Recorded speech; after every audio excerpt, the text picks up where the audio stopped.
Hola, ¿qué tal? Muy buenas noches. ¿Me escuchan?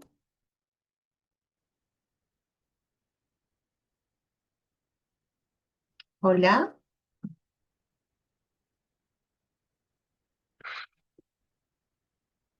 Buenas noches. hola, ¿qué tal? ¿Sí? ¿Se escucha bien? Sí, fuerte y claro. Ok, muy bien, muchísimas gracias por confirmar. Bueno, vamos a iniciar. Quien les habla, soy Rocío Gutiérrez Campos, soy psicóloga, ya hace varios años, docente universitaria también. Y en esta oportunidad voy a compartir con ustedes un tema bastante interesante, ¿no? Nos permite poder reflexionar, o nos va a permitir poder reflexionar acerca de algunos aspectos relevantes, ¿no? En lo que refiere a nuestra carrera como psicólogos, básicamente en el área educativa. Así que voy a compartir con ustedes esta información y me gustaría muchísimo que también de su parte pudieran hacer algunas preguntas, de repente algunos comentarios, sí, a lo mejor hablar también desde su perspectiva o desde su experiencia, que sería bastante interesante, ¿no? Poder escucharlos, ¿no? Y conocer un poquito de lo que ustedes también manejan. Bien, permítanme, voy a compartir pantalla. Por acá tenemos la presentación. Bien, un instante. Ya está. Bien. El tema de hoy es Introducción a la Psicología Educativa, nuevos desafíos para el psicólogo. Muchos de nosotros ya venimos laborando probablemente en el área educativa, ¿no? Justamente en este momento nos encontramos ya a finales prácticamente del año, ¿no? Ya se está culminando un año escolar y probablemente muchos de ustedes venido desempeñando, ¿no? Actividades probablemente con la institución educativa, algunos a lo mejor han ido cosechando. Creo que parte del trabajo que nosotros hacemos nos permite también aprender, ¿no? Evidentemente no lo sabemos todo. Vamos encontrando también casos y situaciones que quizá nos pueden hacer tal vez replantearnos un poquito, ¿no? Acerca de la manera como intervenimos. Y sobre todo porque vamos encontrando diferente problemática, ¿no? En las distintas instituciones con las cuales trabajamos, ¿no? Abordamos casos con niños, también con familias, en la misma institución, docentes. Hay que entender que el área educativa es un área bastante amplia en la cual nosotros vamos a poner todo de nuestra experiencia, de nuestra expertise, para poder abordar sobre todo los casos eh, que son derivados muchas veces por los maestros. Así que hoy día vamos a compartir una información interesante, importante para nosotros, y como les había indicado inicialmente, sería bastante simpático, ¿no? Que ustedes también pudieran compartir un poquito su experiencia o también las dudas que puedan tener al respecto. Bien, vamos acá haciendo algunas preguntas, ¿no? Yo siempre inicio con algunas preguntas para poder conocer un poquito qué es lo que ustedes saben, qué es lo que ustedes de repente piensan acerca del tema, ¿no? Que tanto se conoce. Así que las preguntas son las siguientes, ¿no? Y me gustaría que quizá pudieran ustedes compartir algo de lo que conocen, ¿no? ¿Cuál es la importancia de la psicología educativa en la actualidad? ¿No? ¿Cuáles son las principales funciones del psicólogo educativo? ¿Por qué se puede afirmar que la psicología educativa debe ser mediadora en los procesos de cambio educativo? ¿Y cuáles son los desafíos que se nos presentan actualmente? Entonces, acá tenemos cuatro interrogantes que me gustaría que de repente a modo de, a lo mejor no respondiendo cada una de manera individual, sino a modo de comentario, a lo mejor alguno de ustedes quisiera contestar. A ver, de repente por allí, alguien a lo mejor levanta la manito y nos comenta.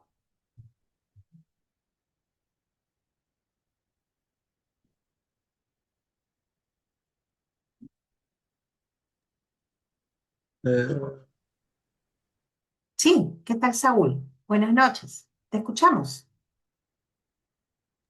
bueno, lo que recuerdo es que ayuda para poder entender o comprender cómo se podría dar un soporte a la mejoría en el proceso de enseñanza para los alumnos en este caso, o también a los profesores para que puedan tener esas herramientas y poder diseñar estrategias que tengan resultados positivos para los estudiantes.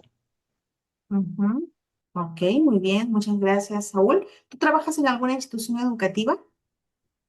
Sí, estoy haciendo mis segundas prácticas en un colegio estatal aquí en Perú, Ujú, en el distrito de Villa El Salvador. Y sí, sí, hay una gran demanda de lo que es intervención, detección de problemas de aprendizaje o dificultades de aprendizaje. Es bien requerido todo ese aspecto, la verdad. muy bien. Listo. Y coméntame una cosa, ¿y dentro de las actividades que tú has desarrollado, has podido cumplir con todo tu plan operativo? ¿Te ha sido sencillo? ¿De repente has tenido algunas dificultades? Para ser sincero, en realidad sencillo no es algo, aunque no parezca, es muy complejo porque son varios factores los que intervienen.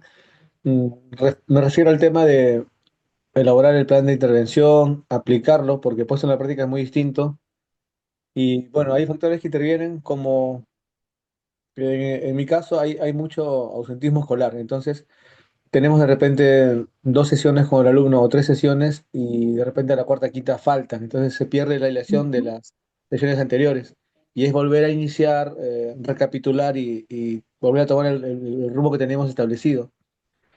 Por otra parte, también hay ciertos obstáculos, lo veo así, porque algunos padres no confían en la psicología, no ven con buenos ojos y nuestra labor y no desean que los chicos sean derivados al área de psicología y por ende se pierden la oportunidad de las sesiones como soporte y también las herramientas que podríamos brindarles. Mm, hay un poco de ambos ujú. ahí. Así es, ¿no? Entonces, dentro de lo que Saúl nos comenta, que es parte de la realidad que él justamente atraviesa, ¿no? Al momento de abordar, de trabajar en una institución vamos a encontrar, bueno, no solamente dificultades en los niños, que de por sí son nuestro principal objetivo, sino también un poco de limitaciones, ¿no? En cuanto a la contribución de los padres. Y bueno, y es parte de una realidad que hoy día vamos a un poquito a debatir, ¿no? Muy bien, muchísimas gracias, Raúl, por tu participación. Bien, entonces. Vamos mencionando por acá algunas ideas, ¿sí? De repente por ahí surgen algunos comentarios que me encantaría poder escuchar también de su parte. Y tenemos lo siguiente, ¿no? Dice, los adelantos científicos, tecnológicos y socioculturales se han puesto a prueba frente a una nueva dinámica cuyas condiciones exigen el replanteo de las acciones emprendidas en todos los niveles y facetas para potenciar las dimensiones que conforman la complejidad humana y social. Bien, ante este comentario, es cierto que después de la pandemia, eh, la tecnología para nosotros, ¿no? Aquí en nuestro país, evidentemente, ha ido en aumento, ¿no? Muchos de nosotros hemos ido aprendiendo en el camino, de repente en el tema de las clases virtuales como ahora, pues antes de la pandemia simplemente no existía eso para nosotros, probablemente en algunas universidades estaba establecido, pero no era lo común. ¿No? Pero ya a través de esta experiencia que todos atravesamos, pues una de las herencias que quedó para nosotros fueron las clases virtuales, ¿no? Y el uso de la tecnología, que evidentemente nos ha ayudado y nos induce a poder ir estableciendo pues algunas mejoras en cuanto al manejo, incluso ahora mismo, dentro de una clase virtual con los mismos estudiantes también, ellos en el colegio han atravesado, han manejado el tema de las clases virtuales, el uso de las plataformas, por ejemplo, para poder realizar tareas, subir tareas, en fin, entonces toda esa combinación, ¿no? De cambios y de adelantos frente a lo que significa el comportamiento de las personas, en especial los niños, ¿no? Básicamente niños, adolescentes, niños en edad escolar, verdaderamente nos hace pensar y precisamente ir buscando tal vez algunas herramientas diferentes, distintas, porque la realidad que vivimos actualmente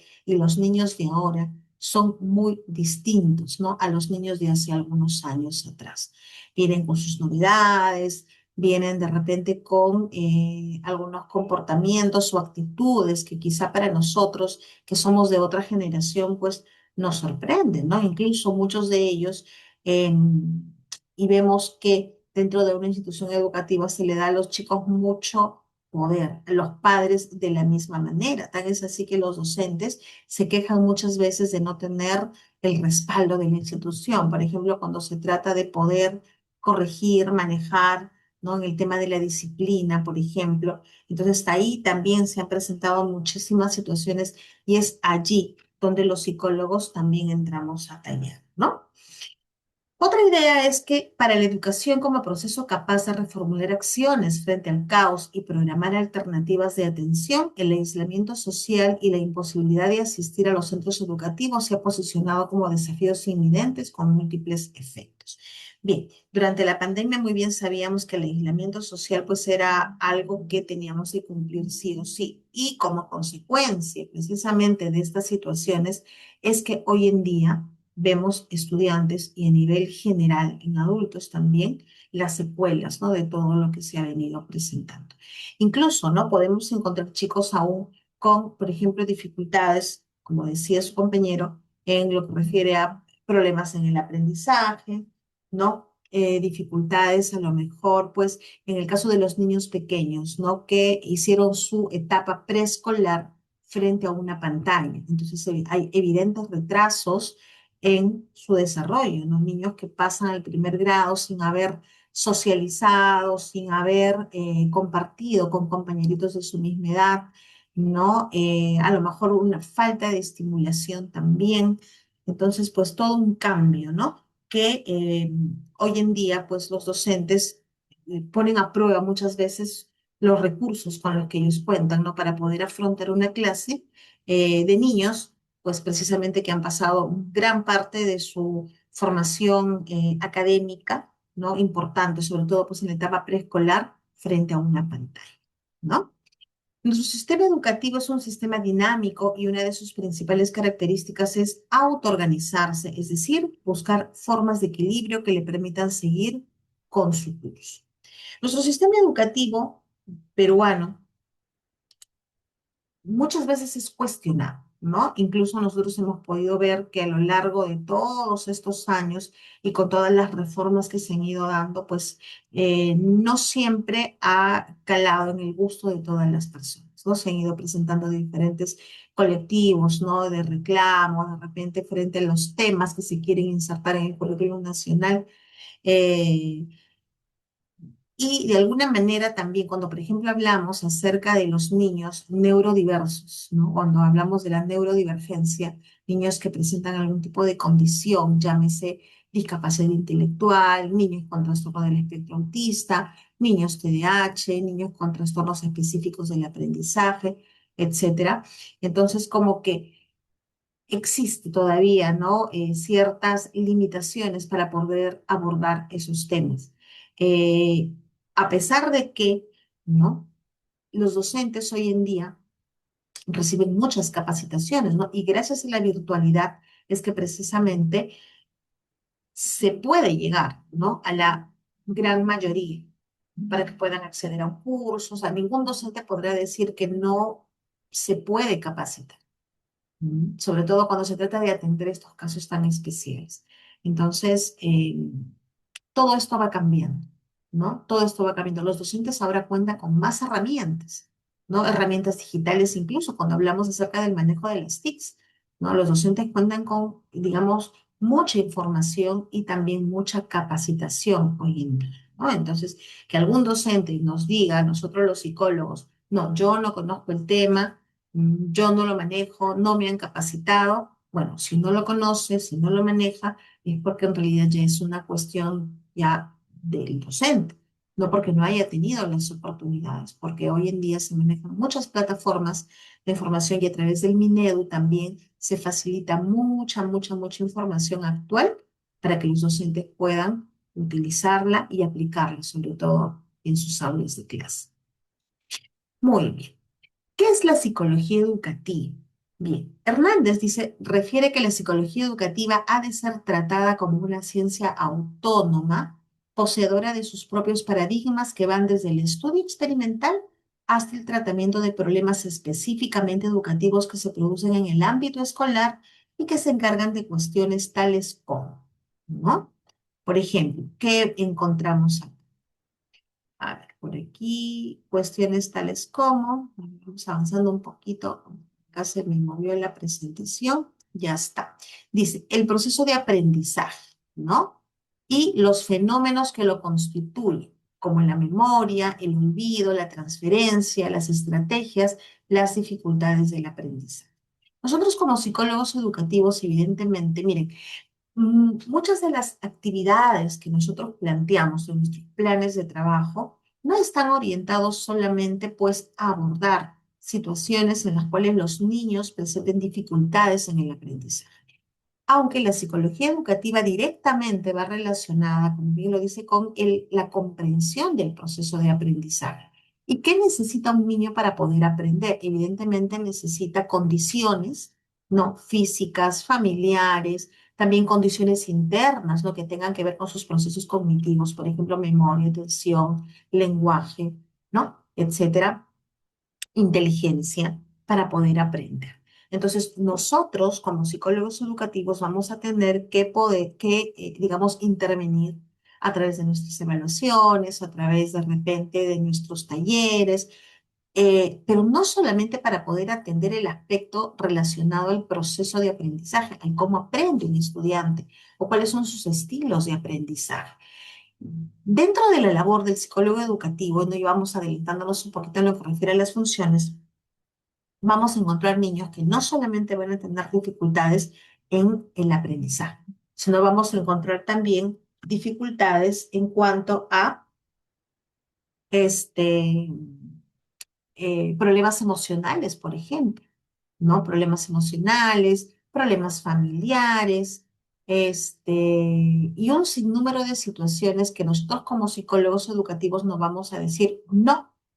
¿No? Al contrario, y es parte de una problemática bastante amplia, frente a lo cual vamos a tener que ir formándonos, preparándonos, de repente estudiando un poco más, ¿no? Ahora ustedes, por ejemplo, se encuentran dentro de esta reunión, pero probablemente puedan tener muchas otras oportunidades para seguir capacitándose.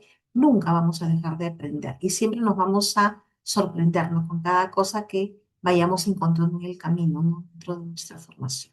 Pero digamos, como que básicamente, si hablamos nosotros de psicología educativa, el proceso del aprendizaje es uno de los aspectos que nosotros sí debemos de tener en cuenta, ¿no? Por otro lado, otras situaciones que también tienen que ver son las determinantes del aprendizaje, dice como las características del sujeto, ¿no? Y acá incluimos, ¿no? Un poco de lo que mencionábamos hace un momento, aspectos cognitivos, afectivos, la personalidad, la enseñanza, ¿no? Miren, nosotros también tenemos que ver mucho con la manera como el docente llega a los estudiantes. Es decir, no vamos a trabajar directamente con el docente y le vamos a decir, profesor, ¿cómo es que usted tiene que hacer su clase? No directamente de esa forma, porque el docente se ha formado, ¿no? Dentro de sus años de formación académica, se supone que ha desarrollado ciertas competencias, ¿verdad? Pero nosotros sí vamos a tener que observar algunas situaciones, sobre todo que tengan que ver con el clima en el aula, con el tipo de relación que el docente establece con sus estudiantes, porque todos esos factores van a influir de una manera positiva o incluso también de una manera negativa, si es que la relación con el docente y estudiante no es la adecuada, ¿no? En cuanto al desarrollo del pensamiento, implicaciones educativas y lo que ya veníamos comentando hace un momento, vamos a tener que tomar en cuenta, o la psicología educativa también contiene, ¿no? O busca o alberga, ¿no? Información frente a la cual tiene que ver pues, con alumnos con necesidades educativas especiales, ¿no? Entonces también forma parte de la psicología educativa, es otro aspecto relevante también. Por otro lado, la interacción educativa existente entre maestro y alumno, lo que ya veníamos comentando, alumno-alumno, maestro-alumno, contexto educativo, así como la educación en el ámbito familiar, la estructura y el proceso del aula como grupo y la disciplina y control en clase, ¿no? Justamente yo dicto un curso, bueno, uno de los cursos en la universidad que se llama el curso de programas de promoción y prevención en psicología, ¿no? Y justamente mis estudiantes aplican ellos un programa en el cual es de varias sesiones, ¿no? E intervienen a través, pues, de diferentes actividades relacionadas con una variable, ¿no? Inteligencia emocional, de repente autoestima, resiliencia, procrastinación, etcétera, etcétera, ¿no? Entonces ellos un poco que les sorprendía al momento de estar en campo justamente de tener que manejar a los alumnos que son inquietos, juguetones. Entonces ellos decían, profesora, ¿cómo hará cómo hace la maestra, ¿no? Para poder controlar la disciplina en el aula. Los chicos son inquietos, son movidos, muchas veces no siguen las indicaciones. Entonces, es bastante complejo, ¿no? Pero miren, parte de lo que cuando hablamos de disciplina, estamos hablando nosotros también acerca de la conducta. Entonces, nosotros también, dentro de lo que implica la psicología educativa, vamos a poder abordar situaciones que tengan que ver con el comportamiento de los niños y aplicar, ¿no? De acuerdo a lo que vayamos analizando, lo que son las técnicas de modificación de conducta, por ejemplo, ¿no? Entonces, también tiene que ver con la psicología educativa, porque la psicología educativa también se alimenta de los diferentes enfoques psicológicos, ¿no? Entonces, si hablamos de técnicas de modificación de conducta, estamos hablando del aspecto de la teoría conductual, ¿no? Hoy en día se trabaja con el enfoque cognitivo y conductual, que ya está fusionado. Entonces, nosotros también debemos tener cierto manejo en ese sentido para poder, ¿no? Abordar algunos aspectos que tengan que ver precisamente, ¿no? Con el clima en el aula, las relaciones entre los estudiantes, el tipo de pensamiento que ellos puedan tener, etcétera, etcétera, los hábitos de estudio, en fin, ¿no? También tiene que ver la psicología educativa con los procesos de instrucción, procesos psicológicos de la instrucción, ¿no? La dinámica que puede existir entre proceso de enseñanza-aprendizaje, ¿no? Instrucción y desarrollo, objetivo de la instrucción, la enseñanza individualizada, ¿no? La evolución psicoeducativa y el proceso escolar. Vamos nosotros a ver, denme un instante, un segundito.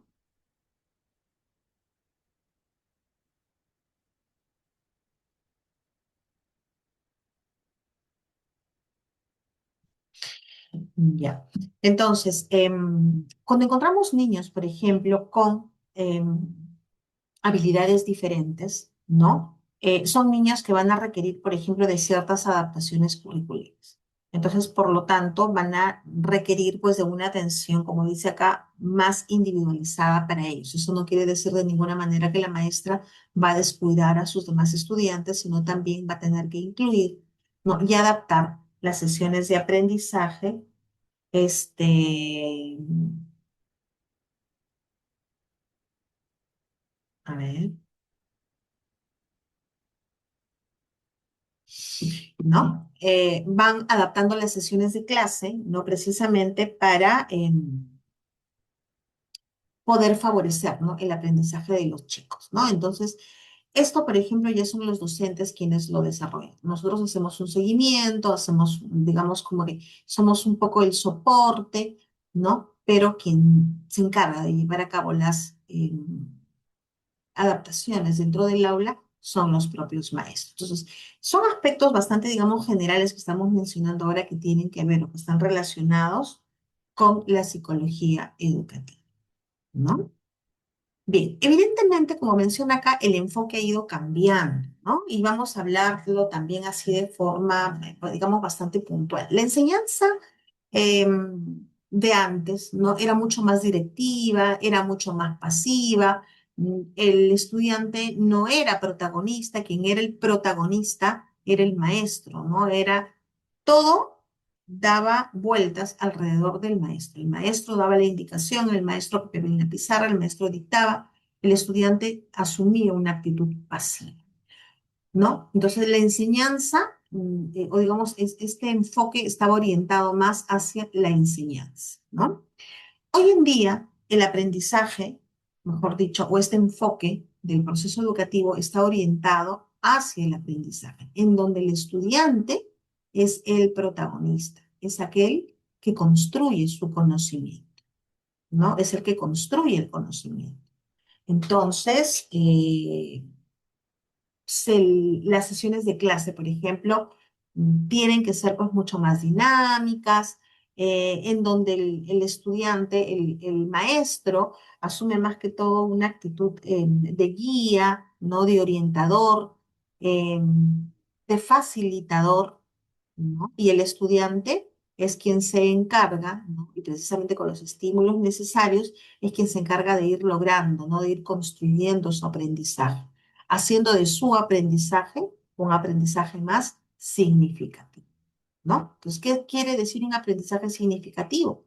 Cuando el estudiante es capaz de poder conectar los aprendizajes actuales o los nuevos aprendizajes con aprendizajes que se dieron anteriormente, ¿no? Entonces, conecta los nuevos aprendizajes con los aprendizajes anteriores. Y de esa manera el aprendizaje se va construyendo y va creciendo. ¿Mm? Muy bien. ¿Cuál es la importancia de la psicología educativa? Bueno, en ese sentido, la importancia radica en lo siguiente. Primero, en que nos ayuda a comprender, analizar y brindar pautas que mejoren el desarrollo de los procesos de enseñanza y aprendizaje. ¿Con quiénes trabajamos? Con el que aprende, que es el estudiante, el que enseña, que es el docente, también tiene que ver con lo que aprende, ¿no? Y lo que enseña, y el medio, ¿no? Es muy importante para nosotros como psicólogos educativos poder brindarle a los docentes las pautas necesarias como para que puedan ellos fortalecer, ¿no? Lo que llamamos el clima dentro del aula. Entonces, ¿por qué? Porque el medio interesa mucho, ¿no? Las condiciones en las cuales un estudiante aprende son vitales e influyen de manera directa en los aprendizajes, ¿no? Por ejemplo, un maestro que demuestra interés en su estudiante, evidentemente eso genera pues un clima mucho más cálido, en el cual el estudiante se va a sentir obviamente mucho más cómodo, de repente está con deseos de preguntar, de participar, de intervenir, de hacer la tarea, entra en confianza. Entonces, evidentemente eso facilita, ¿no? Predispone al estudiante de manera positiva para poder aprender. Por el contrario, ¿no? Si es que de repente dentro del aula, el clima del aula es negativo, el docente tal vez muestra una actitud más agresiva, de repente sarcástico, el niño no sabe, no responde, se burla de él o lo reta, le llama la atención de manera constante. Entonces, eso genera pues un clima negativo y evidentemente el niño va a responder también, quizá no de una forma adecuada, ¿no? Entonces, y acá viene un tema. No, no sé si ustedes habrán escuchado hablar acerca del efecto Pigmalión. ¿Alguna vez han escuchado?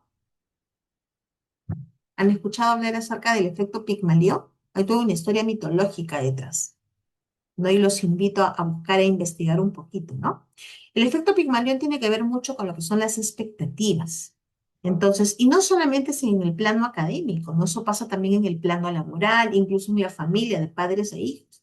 Cuando tenemos una expectativa a lo mejor muy alta respecto a una persona, bueno, vamos a plasmarlo en el plano educativo, ¿no? Un docente que a su estudiante le dice, por ejemplo, qué excelente alumno eres, ¿no? Yo confío mucho en ti, pero lo mejor de ti, ¿no? Porque sé que lo vas a hacer. Esas palabras, digamos, como que ponen una vara bastante alta, ¿no? Una expectativa alta y evidentemente el estudiante, ¿no? O el niño va a tratar y se va a esforzar al máximo, ¿no? Por alcanzar esta expectativa. No, mi profesor dice que sí lo puedo hacer. Entonces va a poner el máximo esfuerzo. Al contrario, ¿no? Si la expectativa es muy baja, entonces no hay una exigencia, a lo mejor el profesor dice, bueno, pues a ti todo te sale mal, ya no importa, no interesa, ¿no? Hazlo como sea. Entonces, la expectativa no es alta y el alumno va a responder, ¿no?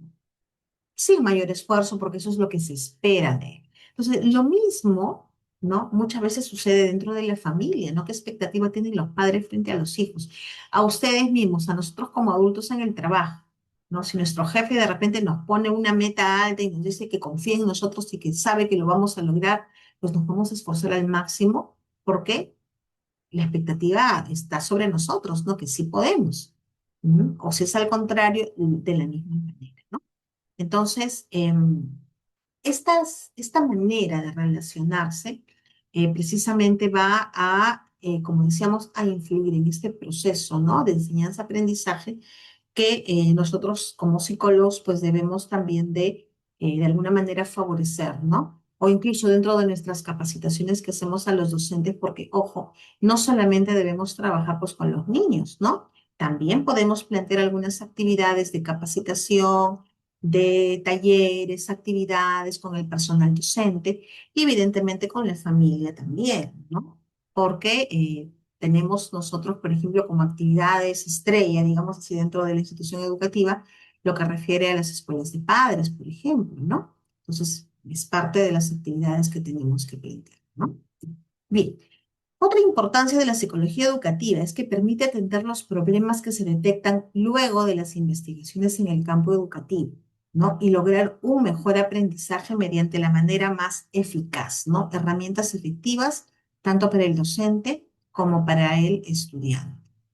También es importante porque contribuye, ¿no? A realizar aportes en el campo de la metodología de la enseñanza, haciendo énfasis en el aprendizaje significativo y duradero, así como en la motivación de parte de los estudiantes. Entonces, la psicología educativa pues aborda también distintos enfoques, ¿no? Hoy en día vamos de la mano pues con los aportes de Vygotsky, ¿no? Con su enfoque sociocultural, constructivista, el aprendizaje significativo de Ausubel, por ejemplo, también, ¿no? Aporta mucho lo que son las técnicas cognitivo-conductuales.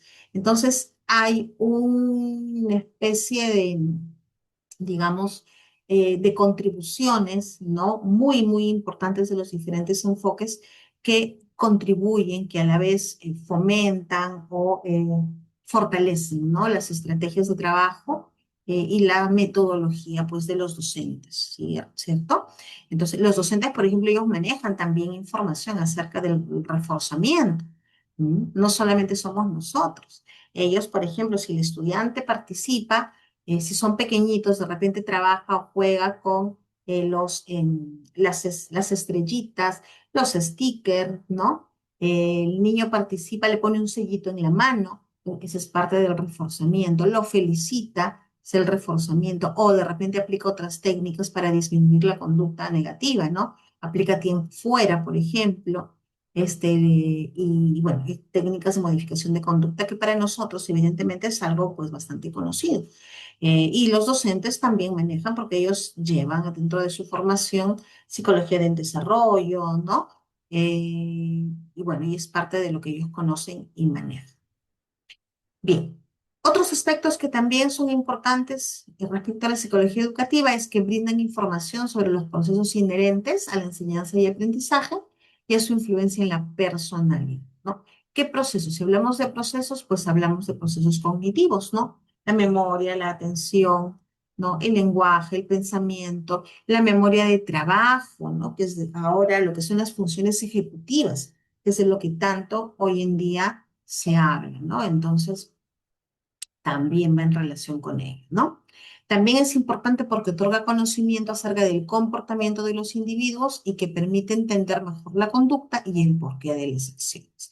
Seguramente muchos de ustedes, cuando han estado ya en su consultorio psicológico, en la institución educativa, ¿no? Los docentes han ido derivando, ¿no? Y cada vez que llegábamos, porque a mí me ha sucedido, ¿no? Y ya yo lo cuento también a modo de anécdota, cada vez que llegaba al colegio encontraba ya varios niñitos esperando allí a la psicóloga, ¿no? Como quien estaban en la sala de castigo. Entonces, muchas veces los docentes, pues, a lo mejor, pues, no tenían el manejo o sentían que ya estaban desbordados con algunos comportamientos. Entonces, ya, que vaya la psicóloga, ¿no? Que la psicóloga lo trate, que la psicóloga lo resuelva. Porque a veces se espera que nosotros resolvamos, como quien contamos con una varita mágica, y, entre comillas, curemos a los niños, ¿no? Y sabemos muy bien que eso no sucede así, ¿no? Entonces, es todo un trabajo, es todo un proceso en el cual implica el docente, la familia y obviamente el mismo niño, ¿no? Entonces, dentro de lo que nosotros tenemos que ir también teniendo en cuenta, ¿no? Es dar esa explicación un poco, ¿no? A ver, ¿por qué Pedrito no hace caso? ¿Por qué Pedrito molesta a los compañeros? ¿Por qué Pedrito llega tarde al colegio? ¿Por qué se duerme en clase? ¿Por qué molesta? ¿Por qué fastidia? Entonces, es parte de lo que nosotros debemos también, como psicólogos, ayudar a comprender, ¿no? ¿Qué es lo que está pasando? Muchas veces sabemos que los niños son el reflejo, ¿no? De lo que ellos viven en sus hogares. Entonces, el comportamiento, las actitudes que puedan tener, pues no son gratuitas, no es la consecuencia de lo que ellos viven. Entonces, ese espacio de comprensión es lo que nosotros tenemos que ir promoviendo, ¿no? Y obviamente también trabajarlo con los docentes del mar. Bien, podemos ir encontrando diferentes situaciones, como ya veníamos comentando, ¿no? Diferentes situaciones, ya sea a nivel intrapersonal, que tiene que ver pues con el nivel de desarrollo cognitivo de los niños, la madurez emocional e incluso sus características de personalidad también. Y digamos como factores externos, encontramos las características del docente, ¿no? Miren, veníamos comentando un poquito hace un momento sobre las expectativas, ¿no? ¿Cómo son las expectativas? ¿Son altas? ¿Son bajas? ¿No? ¿Es un profesor amable? ¿Es cálido? ¿De repente es así muy gruñón? ¿Se molesta muy rápido? Y de acuerdo a eso, ¿no? La manera de ser del docente, pues muchas veces conecta o no con los estudiantes. Los materiales didácticos, ¿sí? Son eh, llamativos, son simpáticos, son luminosos, son coloridos. Entonces, también, ¿no? Como factores externos. El medio, ¿no? El contexto. De repente muchos a lo mejor han hecho sus prácticas o se encuentran haciendo prácticas actualmente en colegios nacionales. Entonces, si comparamos un poquito con los colegios particulares, pues hay incluso una, digamos, diferencia, ¿no? En cuanto a lo que son los materiales, por ejemplo, los medios, ¿no? Hay muchos de los colegios, particulares ya se han implementado como producto de la pandemia, ¿no? Se han implementado de repente con recursos digitales, computadoras, proyector, entonces encontramos un ambiente muy diferente que para nosotros nos facilita mucho, ¿no? En cuanto al manejo del material, ya proyecto un video, quiero hacer un taller, no ya pongo música. En cambio, pues en los colegios nacionales podemos encontrar muchas más limitaciones, aunque hay colegios nacionales que están muy bien implementados, pero hay otros que de repente pues presentan muchas limitaciones incluso, ¿no? Las aulas de clase todavía tienen techito de calamina o las carpetas no están en muy buen estado. Entonces, lógicamente, pues ahí el material que vamos a emplear nosotros, incluso los docentes mismos, pues es totalmente diferente, ¿no? Entonces, todos estos factores van a influir, ¿no? De manera directa en el aprendizaje de los estudiantes. Bien, la psicología educativa debe ser mediadora, ¿no? Entre los procesos de cambio educativo. Debe nutrirse de modelos integrativos, ¿no? Ya veníamos comentando, la psicología educativa está cimentada sobre las bases de los aportes de diferentes enfoques teóricos. Ya hemos mencionado algunos hace un momento. La psicología educativa debe elaborar conceptualizaciones que articulen en el individuo pensamientos, emociones y acciones. Busca diseñar también intervenciones para preparar a los integrantes de la organización educativa para el cambio individual o institucional de los nuevos paradigmas que van definiendo, ¿no? Ubicarse en un contexto social modificador para dar respuesta a un proceso de innovación educativa. Bien, vamos a mencionar aquí algunas de las funciones del psicólogo educativo, ¿no? Y que miren, es parte también de nuestras labores, ¿sí? Y lógicamente ya vamos comprendiendo, ¿no? Y vamos encontrando pues muchísimos desafíos, muchísimos retos que para nosotros puede significar muchas veces pues, o nos hace un poquito pensar, ¿no? Qué tan difícil, ¿no? Es ser psicólogo o a lo mejor, pues, algunos nos encantan los retos y decimos, sí, yo puedo, ¿no? Vamos buscando por acá información, vamos resolviendo, vamos interviniendo, ¿no? Entonces, una de las principales funciones del psicólogo educativo precisamente es poder brindar orientación y consejería, ¿no? Y esto es algo que lo hacemos con bastante frecuencia. Muchas veces dentro del departamento de psicología, los mismos estudiantes son los que vienen de manera voluntaria. En otras oportunidades son los docentes quienes los envían a psicología. Otros de repente los tenemos que ir a ver, no llamarlos. ¿Por qué? Porque los papás a lo mejor fueron de manera anticipada, han comunicado que su niño no aprende, que tiene dificultades, ¿no? Entonces, digamos que los estudiantes van llegando, ¿no? Dentro de estas tres modalidades, ¿no? Entonces yo recuerdo mucho, miren, cuando nosotros desde el inicio planteamos las actividades y sobre todo sensibilizamos a la población, vamos a encontrar niños o estudiantes mejor predispuestos a participar de las actividades de psicología. ¿No? Entonces, es muy importante y es muy necesario que para poder cumplir con este objetivo, vamos nuevamente, repito, a tener que sensibilizar a la población, ¿no? A nuestra población estudiantil acerca de cuáles son las funciones del psicólogo, por qué el psicólogo está en el colegio, ¿no? ¿Qué labores realiza? A través de periódicos murales, a través de charlas, en las reuniones, vamos visitando los salones. ¿Por qué? Porque todavía se maneja hoy en día la idea, el mito, ¿no? De que los psicólogos son solamente para los locos. ¿Han escuchado ustedes alguna vez esa expresión? ¿Han escuchado alguna vez? No, los psicólogos no. Los psicólogos en el colegio no. Los psicólogos son para los locos.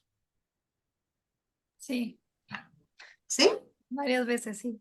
Y cuando estaba realizando, bueno, bueno, actualmente estoy realizando prácticas en un colegio y a veces los estudiantes en el recreo tienen esos comentarios cuando uno pasa cerca de ellos, se escucha hablar eso, pero en ese caso los chicos que son del nivel secundario, que son un poquito más grandes, van de manera voluntaria, pero a veces sí se nota a veces un poco que sienten vergüenza cuando el psicólogo va a sus aulas porque no les gusta que los llamen y que uno se aparezca en el aula porque el estudiante pues va a psicología y eso a veces hace que ya no quieran asistir o a veces ya dicen no, ya lo solucioné, cuando a veces no es así, la gente informa otra cosa.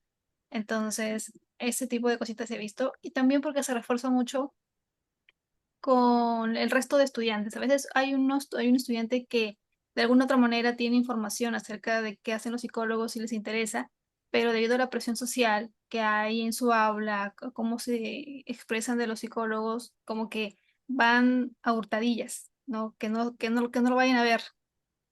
Entonces, también eso he visto que pasa con los chicos, bueno, con los chicos grandes, más con los adolescentes. Con los niños no he visto tanto eso, pero sí con los chicos más grandes que están en secundaria ya. Sí. Gracias. Gracias, gracias por tu contribución. Sí, efectivamente, ¿no? Esas son cositas que suceden y que nosotros tenemos que aprender a lidiar con ello para poder, eh, de alguna manera, hacer crecer la participación de los niños en el departamento de psicología. Miren, una de las actividades que a mí me ha permitido poder eh, conectar con los estudiantes, ¿no? Es realizar las actividades de tutoría, ¿no? No todas las tutorías, porque dentro del horario de tutoría se supone que es el mismo docente quien realiza sus sesiones de clase con diferentes temas, ¿no? Que ya viene establecido desde el currículo nacional, desde el Ministerio de Educación, y hay toda una programación, hay áreas incluso de tutoría, y hay mucho material interesante para que el docente aplique en aula. Entonces, pero como nosotros como psicólogos no tenemos un espacio propio para poder trabajar con los alumnos, entonces esas horas de tutoría, en algunos espacios por ahí podemos ir aprovechando para hacer nuestros talleres, para poder hacer nuestras charlitas, para poder hacer básicamente actividades de prevención, ¿no? Entonces, es una manera de poder ir dándonos a conocer, ¿no? Haciendo diferentes actividades para poder luchar contra esa idea equivocada que todavía tienen las personas. Y eso no viene de los niños, eso viene de los adultos, ¿no? Cuando citamos a un padre de familia, por ejemplo, el padre de familia se asusta, ¿no? ¿Para qué me citó el psicólogo si yo no estoy loco? Entonces simplemente no va, ¿no? Entonces es una lucha ahí que tenemos que hacer desde el principio. Por eso, al comienzo, nada más de año, cuando iniciamos nuestras actividades, siempre es muy necesario poder hacer una sensibilización sobre nuestra labor. Y los chicos, si conocen, entran en confianza contigo como psicólogo o psicóloga, no te ven pues como que, ay, si voy contigo es porque estoy loco, o incluso, ¿no? Entre los mismos chicos, sobre todo como dice su compañera, en los jóvenes, ¿no? En secundaria, se molestan mucho, ¿no? Ah, ya te vienen a buscar. Entonces, hay que ir trabajando poco a poco, ¿no? Porque todos los muchachos, los estudiantes, precisamente como van atravesando estas situaciones de cambio, tienen dudas, ¿no? Tienen dudas, entonces quieren hacer preguntas, pero a veces la vergüenza, a veces el que ya si voy a psicología me van a estar molestando, me van a estar fastidiando, o hasta los mismos profesores también. ¿No? A mí me ha pasado que cuando he ido a buscar a algunos estudiantes, el profesor hace algún comentario, ¿no? Ah, ¿para qué te llevan, no? Y ya alguna cosa por ahí que, alguna ocurrencia del docente. Entonces, eso no ayuda, por ejemplo. Entonces, eso que me enseñó a mí, a que cuando voy a buscar a un estudiante, previamente ya le he comunicado al docente, ¿no? Para que lo tenga en cuenta y no le sorprenda, pues, y no se le ocurra hacer algún comentario negativo o creyendo, pues, que está siendo gracioso, eh, pero que eso, pues, va a ser tomado quizá no de una buena manera por el estudiante, ¿no? Y eso nos corta, ¿no? Corta un poco la relación con los chicos, ¿no? Pero bien, estas actividades de orientación y consejería son muy, muy básicas, muy frecuentes. Nosotros dentro del colegio no podemos hacer intervenciones, diagnósticos, por ejemplo, eh, más que todo nos orientamos a la identificación, cuando habla de problemas, ¿no? Cuando hablamos de evaluación psicoeducativa, por ejemplo, probablemente tengamos niños que nos deriven, ¿no? Nos deriva el profesor, los padres de familia nos van a ver para poderlos atender por algún problema en específico. Entonces, lo que nosotros hacemos, pues evidentemente es una observación, una entrevista, podemos citar a los padres para poder realizar la anamnesis, ¿no? Hacemos una evaluación también en relación al problema del estudiante, pero esas evaluaciones son evaluaciones bastante cortas, no son evaluaciones largas. Vamos a decir, por ejemplo, un docente me deriva un caso de un niño que no se concentra, un niño que de repente pues le dificulta escribir, ya se encuentra en tercer grado y comete muchos errores ortográficos, invierte las letras, los grafemas, en lugar de escribir sol, escribe de repente los, ¿no? Hay una inversión o sustituye un grafema por otro, en fin, ¿no? Entonces, cuando se presentan ese tipo de dificultades, nosotros decimos, de repente es un niño que tiene a lo mejor un problema, un trastorno específico del aprendizaje, ¿no? A lo mejor tiene disgrafia, ¿no? A lo mejor tiene dislexia, ¿no? Tiene dificultades para leer, etcétera, ¿no? Entonces, para poder llegar a ese diagnóstico, evidentemente vamos a tener que desplegar pues toda una batería, una serie de instrumentos de evaluación que nos ayuden con el diagnóstico. Pero en el colegio no vamos a poder realizar esas actividades. Es más que todo acciones de tipo preventivo, ¿no? Hacemos acciones preventivas, hacemos evaluaciones cortas, incluso con instrumentos de evaluación cortos. No voy a aplicar una escala Wechsler a un niño en el colegio, porque eso me tomaría pues 2 horas o de repente pues hacerlo en varias sesiones. Sabemos muy bien que tiene un tiempo de trabajo, ¿no? En este caso sería el WIS 5, este, pero muchas veces por el tiempo, ¿no? No podemos tener a un niño 1 hora, 2 horas fuera del aula de clase. De repente, ¿cuánto máximo lo podemos tener? Pues 10, 15 minutos, porque muchas veces esos niños con dificultades en el aprendizaje, ¿no? Hablo de forma general, niños con bajo rendimiento académico, por ejemplo, si los tenemos demasiado tiempo, pues en la oficina, en el departamento de psicología, eso hace que se atrasen, ¿no? Que tengan algunas dificultades luego para ponerse al día, viene la mamá molesta, que porque no sacaron a su niño del salón, y todo un tema, ¿no? Entonces, la idea no es pues tenerlo al niño demasiado tiempo. Entonces, por esas limitaciones, y porque el colegio no es un centro de terapia psicológica, es que esas evaluaciones psicoeducativas son evaluaciones bastante precisas, cortas, y lo que hacemos es que detectamos a algún niño con alguna posible condición, ¿no? Lo que tenemos que hacer es derivar. En ese informe, ¿no? Colocamos ahí ese niño va a ser derivado. ¿Derivado a dónde? ¿No? Puede ser a un neuropediatra, derivado pues a un centro, le podemos dar incluso sugerencias, y ahí hay que tener bastante cuidado también, porque claro, a veces los papitos se dicen, ¿ya dónde lo llevo? ¿No? Entonces nosotros decimos, ah, yo tengo una amiga, una conocida, perfecto, ¿no? Hay padres que te lo aceptan muy, muy bien. Tampoco le vas a decir, ah, yo tengo mi consultorio, ¿no? Porque si no el papá lo va a ver como que, ay, ¿por qué no lo evalúas acá? ¿Por qué no trabajas con mi hijo aquí en el colegio? ¿No? Ah, eres vivo. Entonces, para evitar ese tipo de situaciones, mejor derivamos a otros profesionales, podemos contar con algunos aliados, incluso la institución educativa puede tener ciertos convenios también con algunas instituciones, o quizá podemos derivar, si es un padre de familia que de repente te dice, no, mire, sabe que económicamente yo no tengo posibilidades, ¿no? Porque es una situación también que existe. Entonces, nosotros, ¿qué hacemos? Lo derivamos a un establecimiento de salud, por ejemplo, ¿no? A lo mejor el papito tiene SIS, a lo mejor el papá tiene seguro. Entonces, ya, por ahí, ¿no?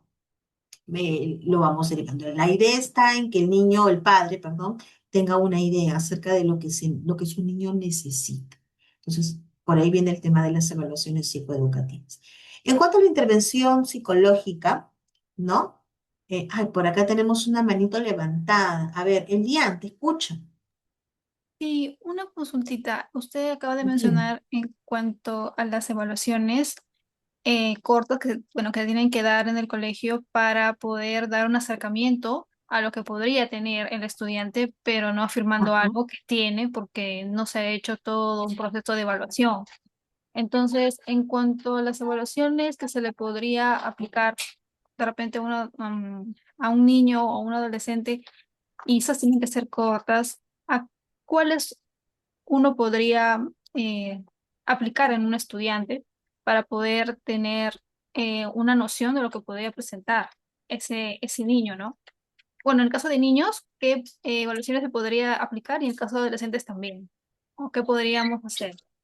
En cuanto a Muy tamizaje, de bien. repente, no lo sé, quería saber su opinión. Gracias. Ya, muy bien. Mire, yo te voy a responder de la siguiente manera, y es una situación bastante simpática. Cuando hablamos de evaluación, muchas veces decimos, evaluación lo asociamos con lo que son instrumentos de evaluación, o sea, los test, ¿no es cierto? ¿Sí? Sí, sí, sí, Por ahí vamos. claro. Correcto. Ya está. Pero hay algo más importante que eso. ¿Y sabes qué es? Más que pensar en los instrumentos de evaluación, lo primero que tenemos nosotros que pensar es en qué cosa quiero conocer de ese niño. Si presenta dificultades, ¿qué áreas necesito evaluar? No debo de pensar en los instrumentos de evaluación todavía. Entonces, ¿en qué nos basamos, no? Nos basamos en la problemática del niño. ¿Qué dificultades tiene? Entonces, vamos con un ejemplo, ¿no? El docente me deriva al niño y lo que mencionaba hace un momento, el niño de repente tiene dificultades en la lectura, ya es un niño que se encuentra en tercer grado, ya tiene que dominar, de cierta manera tiene que tener cierta competencia lectora, ¿no? Por otro lado, también es un niño que la maestra me dice que se distrae con bastante frecuencia, que al tomar apuntes también lo hace de manera muy, perdón, muy lenta. Es un niño que las dificultades que presenta en este grado las viene arrastrando desde que está en el jardín, que no es una cosa de ahora, sino que viene desde el jardín, ¿no? Entonces, y yo voy indagando. ¿Y qué más? ¿Con quién vive? Ah, vive con su papá, vive con su mamá, pero los papás siempre tienen discusiones, tienen más hermanos. Entonces, yo voy indagando, ¿no? Bien, es el niño con sus dificultades más el contexto. Entonces, De acuerdo a eso, yo tengo que pensar. Yo no tengo que pensar, ¿a qué prueba le aplico? No. Primero tengo que pensar qué áreas, no, según la problemática, qué es lo que yo necesito conocer de ese niño.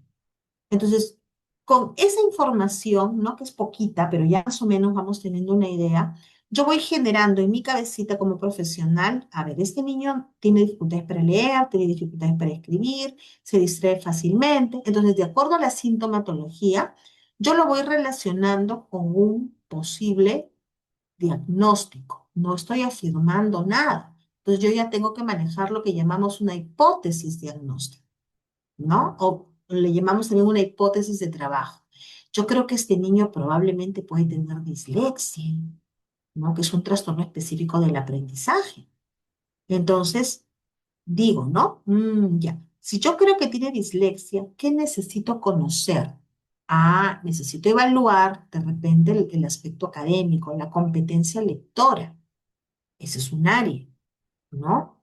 La maestra me dice que es un niño que se distrae muy fácilmente, entonces según lo que yo ya conozco, ¿no? Yo tengo una sospecha, pero yo necesito corroborar esa información con la evaluación de las distintas áreas para poder decir, sí, efectivamente este niño presenta toda la sintomatología o todos los criterios diagnósticos que en el DSM-5 me establece, ¿no? Entonces en el DSM-5 me da ciertas pautas o parámetros para yo poder decir o afirmar que este niño probablemente presenta un trastorno específico del aprendizaje. Pero para poder llegar a eso, yo necesito conocer el aspecto intelectual. Ese es un área, ¿no? No, miren, no estoy hablando de instrumentos de evaluación todavía, ¿no? Entonces yo necesito saber su nivel intelectual, porque uno de los criterios más importantes para poder establecer el hecho de que un niño tenga o no un trastorno específico del aprendizaje es su nivel intelectual. Entonces, al momento ya posterior de evaluar el aspecto intelectual, si su resultado es normal o alrededor de lo normal, entonces podría decir, ya, sí, este niño tiene probablemente un trastorno específico del aprendizaje, ¿no? Dislexia en relación a la lectura. Pero si su resultado es limítrofe, por ejemplo, o deficiente, ¿no? Me arroja el resultado discapacidad intelectual, entonces yo diría, no, este niño, todas las dificultades que tiene van relacionadas a deficiencia, ¿no? O discapacidad intelectual o deficiencia cognitiva. No, no es un trastorno específico del aprendizaje. ¿No? Entonces, miren, vamos pensando en las áreas. Bien, hemos hablado de que este niño vive con el papá y la mamá, pero los papás siempre andan en conflicto. Entonces digo, quiero conocer su área su área familiar. Listo, otra área.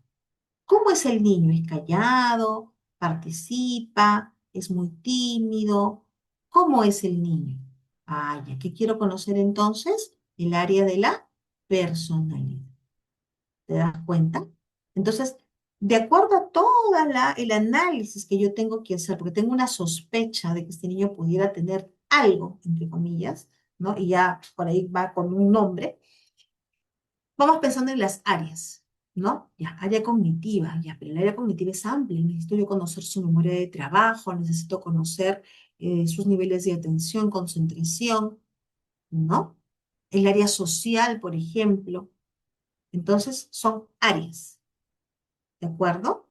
Entonces, una vez que yo ya tengo esa idea, ¿no? Ya estoy mentalizada y digo, quiero conocer esto de acá, porque si yo evalúo estos aspectos, me van a ayudar a arribar a mi diagnóstico o a corroborar esa hipótesis diagnóstica que yo tengo. ¿Hasta ahí vamos claros? ¿Sí? A ver, Sí, sí, ¿quién sí, había? sí, Sí, Elia, sí, sí, estoy atenta a correcto. lo que a lo que me comenta, porque como bien dice, o sea, cuando hice mi pregunta, también era Ujú, enfocado un poco al antes y después de hacer toda esa evaluación al estudiante, ¿no? Que no solamente es en cuanto a lo que se le va a aplicar, sino también a conocer, recabar información para poder ujú. entender de qué manera vamos a intervenir en el niño o en el adolescente. Sí, ya está. Entonces, como te darás cuenta, no estamos pensando en instrumentos de evaluación, ¿no? Perdón, un ratito, un ratito. Ya. ¿Ya? Entonces, una vez que nosotros tenemos y buscamos, ¿no? Lo que queremos saber por áreas, ahí recién yo me pongo a pensar en instrumentos. Ah, ya, quiero evaluar inteligencia, ya está, quiero evaluar inteligencia. ¿Qué instrumentos conozco? Estoy en el colegio, no puedo aplicar una escala Wechsler porque me demanda mucho tiempo. Ah, pero conozco el Raven, que es más cortito, ¿no? Entonces le aplico un Raven. Eso no quiere decir que esté más, ¿ya? Ya no quiere decir que esté más, mal, perdón. Entonces, puedo aplicarle un Raven, ¿no? Otras pruebas, hay una prueba bastante interesante que es el Tony 4 también. A lo mejor yo manejo el RIAS, que son pruebas también que evalúan inteligencia, ¿ya?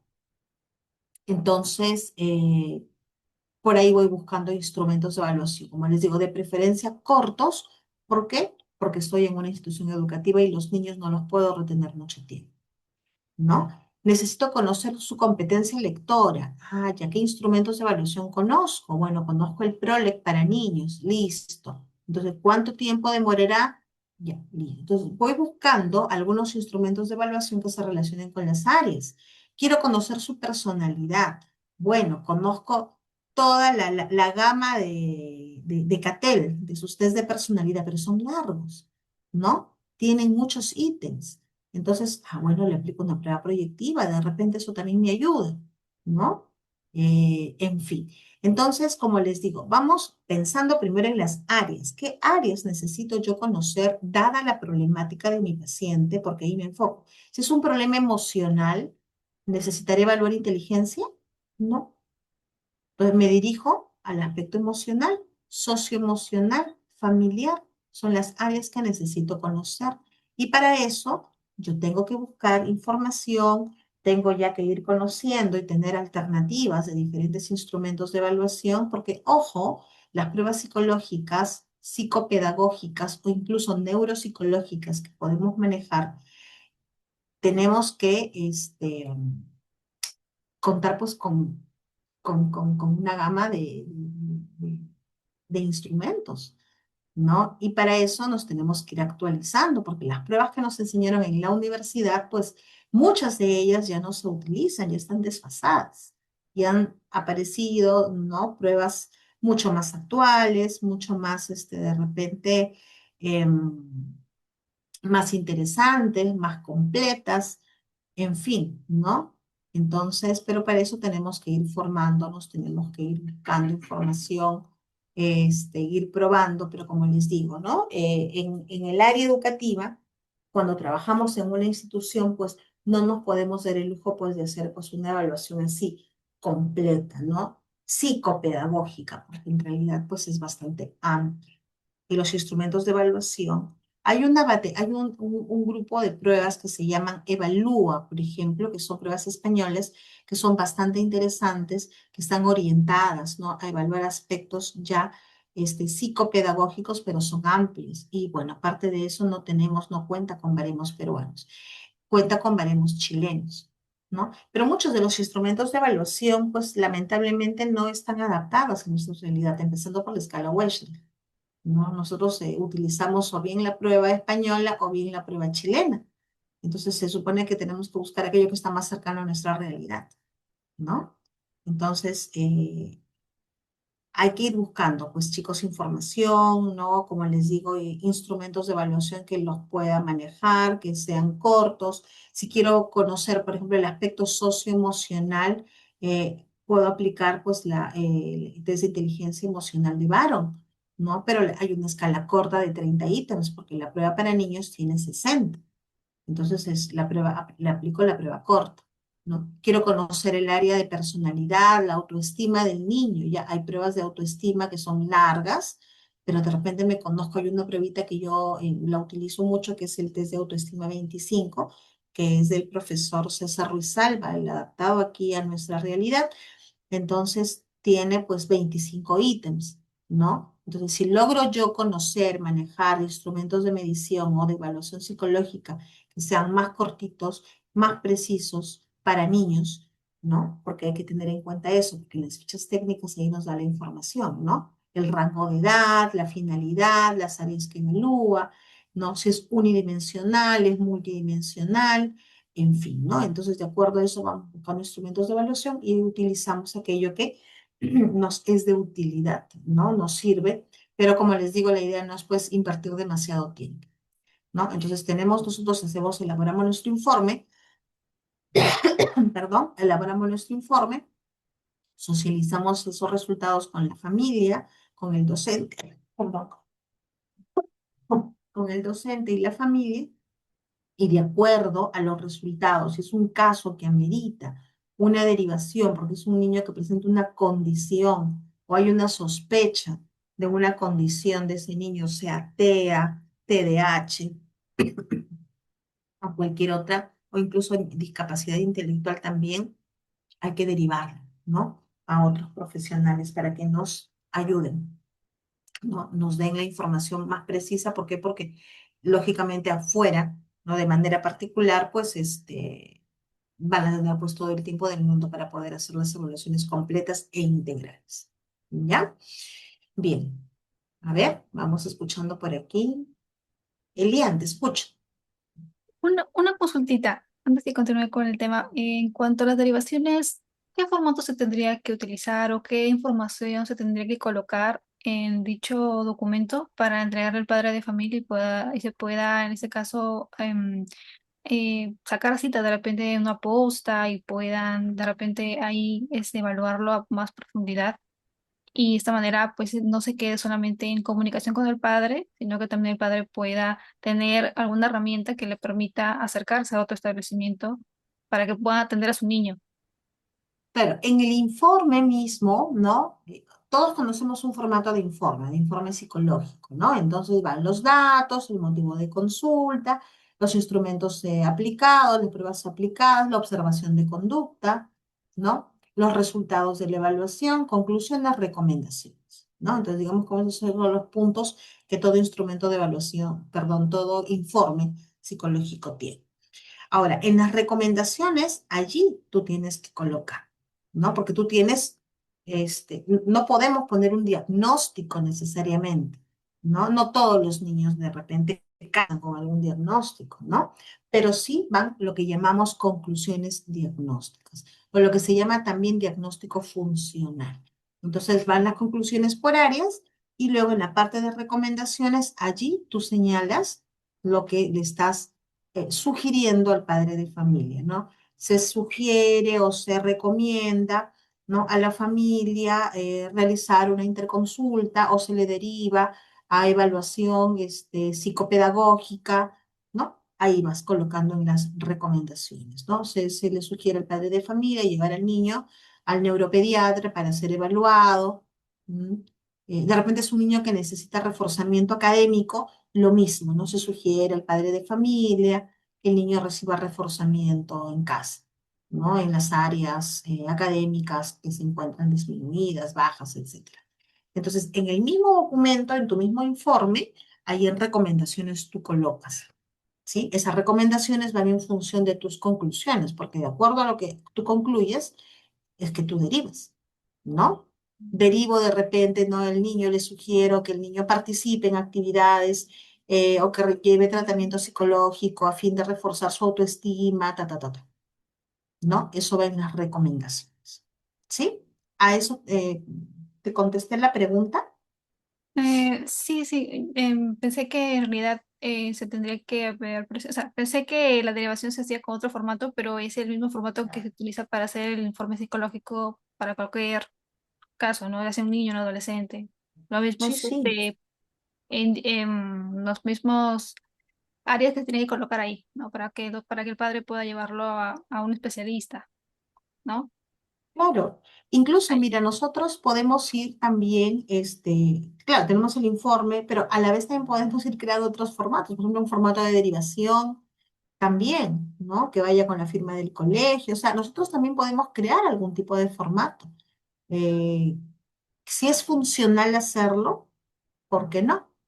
¿No? O sea, tenemos esquemas básicos, ¿no? Pero podemos ir creando otros que de repente, como te repito, pueden ser funcionales para nosotros. Incluso hay cartas de compromiso también, ¿no? Hay padres de familia que sus niños presentan dificultades y ellos no se involucran. Y el problema es para el profesor, el problema es para el colegio. ¿No? Es como a veces yo les hago la broma a mis estudiantes, ¿no? Que están haciendo prácticas preprofesionales y te cuentan los casos y mire, Miss, qué pasa esto y lo otro, ¿no? Entonces, eh, y es parte de una realidad, ¿no? Que el padre de familia matricula a su niño y a fin de año viene y lo retira, pero nunca se le vio durante todo el año. ¿No? Entonces a veces pasa pues que hay papitos que no están involucrados, ¿no? Que no asumen con responsabilidad su tarea de papás, ¿no? Y son estos niños los que de pronto tienen más dificultades, ya sea académicas o de conducta, ¿no? Entonces no son atendidos con, ¿no? Entonces nos dejan la tarea a nosotros y cuando el niño sigue en lo mismo, muchas veces sucede, ¿no? De la idea de que, ¿y qué hizo el psicólogo, ¿no? ¿No? ¿Qué hizo el profesor? O sea, el papá pues simplemente se lavó las manitos y dijo, no, no, es el colegio. Entonces también esa es parte de un desafío, ¿no? Es un reto que tenemos siempre durante todo el año escolar, cuando citamos a los padres y no vienen. Entonces, eso es parte de una realidad, ¿no? Entonces, como te digo, hacemos una ficha de un compromiso, ¿no? Citamos al padre de familia y el padre pues firma, ¿no? De acuerdo a las recomendaciones que se le dan. O incluso le podemos poner plazos, ¿no? El señor, de repente su niño necesita, se les recomienda una evaluación psicopedagógica, por favor, ¿no? Quisiéramos que en el lapso de 2 meses nos traiga usted una respuesta para ver de qué manera lo podemos ayudar. Entonces el papá firma el compromiso, pone su huella, su DNI y le hacemos un seguimiento. Porque el papá, claro, no lo vamos a poder obligar o llevarlo de la mano, no, acá, señor, ¿no? Entonces, porque ya es una decisión de la familia, pero hacemos sí un seguimiento, ¿no? Haciendo tal vez un poquito de presión. Señor, ¿qué tal y cómo va? Y ya evaluaron a su niño, coménteme, ¿no? ¿Qué resultados hay? No, todavía es psicóloga, no lo hemos llevado. Bueno, señor, recuerde que hay un compromiso de, ¿no? De su parte, estamos esperando respuesta, ¿no? Lo más pronto posible para poder ayudar a su niño a que esté mejor en el colegio. Pero siempre, como les digo, involucrar al tema del niño, ¿no? O sea, no lo vas a evaluar porque me beneficia a mí, ¿no? Si no es el beneficio es para tu niño y para la familia, porque en la medida en que el niño esté mejor, toda la familia va a estar mejor y más tranquila, ¿no? Entonces, como que esa idea hay que dejarla clara para los papás, ¿no? Entonces, eso, ¿ya? Bien, otra de las funciones, miren, interesantes para nosotros es precisamente llevar a cabo actividades preventivas, ¿no? Y de promoción de la salud mental. Miren, es muy, muy bonito cuando una de las cosas que a mí mucho me gusta hacer es que dentro del año escolar existe un calendario académico escolar, ¿no? Donde hay actividades, Día del Padre, Día de la Madre, el Día de la Patria, la Navidad, ¿no? Parte de lo que llamamos el calendario escolar. Eso lo hacen los docentes. Pero dentro del año también existen fechas importantes que si bien no están dentro del calendario escolar, nosotros las podemos tomar precisamente para poder llevar a cabo estas acciones de prevención, ¿no? Por ejemplo, en marzo, el 8 de marzo, que es el Día de la No Violencia contra la Mujer, o perdón, el Día de la Mujer, ¿no? Entonces, listo. ¿Qué podemos hacer? Los chicos ya están en clase, ya están iniciando, muchos de ellos, otros no. De repente ingresan a la semana siguiente, entonces, pero rememoramos eso, ¿no? Y hacemos algunas actividades de prevención, ¿no? Ya con sobre todo en secundaria, bueno, en todos los niveles, ¿eh? En todos los niveles en realidad. ¿No? Bien, de repente, pues el octubre, que es el Día de la Salud Mental, también hacemos toda esa semana, hacemos actividades, hacemos una feria de la salud mental, ¿no? Son actividades preventivas. El Día de la No Violencia contra la Mujer, el 25 de noviembre, ¿no? Entonces, así hay diferentes fechas que nosotros las podemos tomar para poder realizar actividades y lógicamente eso también favorece, ¿no? Ahora, no solamente esperar una fecha indicada, podemos nosotros trabajar diferentes actividades preventivo-promocionales, ¿no? Para poder manejar temas como la convivencia escolar, la violencia, ¿no? Cómo disminuir la violencia escolar, el tema del bullying, por ejemplo, lo que son los hábitos de estudio, etcétera, ¿no? Entonces, miren, hay tantos y tantos temas que podemos trabajar en el colegio con los chicos, ¿no? Y por último, también podemos hacer actividades de investigación, claro que sí. Nosotros que somos los reyes evaluando, ¿no? De repente queremos conocer el perfil del nivel secundaria en cuanto a lo que es la variable autoestima. Queremos saber cómo es la autoestima de los chicos de secundaria.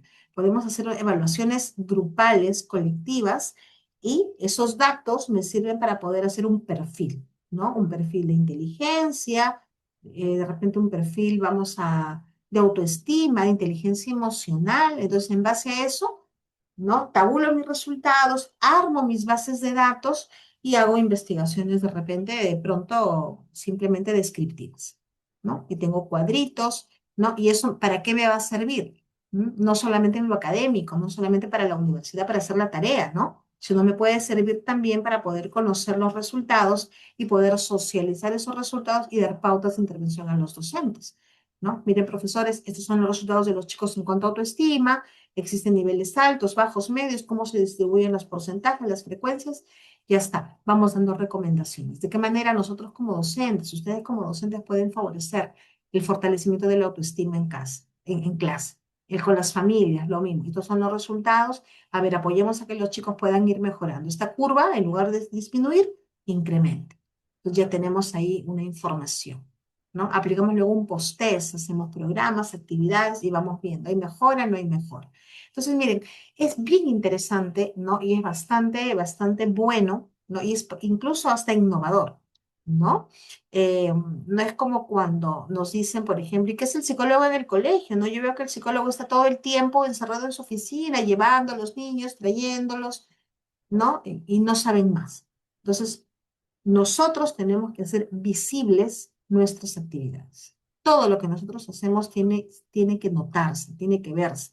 No en el afán de que, ay, mira, el psicólogo, no, sino de que conozcan más de lo que nosotros hacemos, porque aún hoy en día, actualmente, existe mucho desconocimiento acerca de nuestra lengua, ¿ya?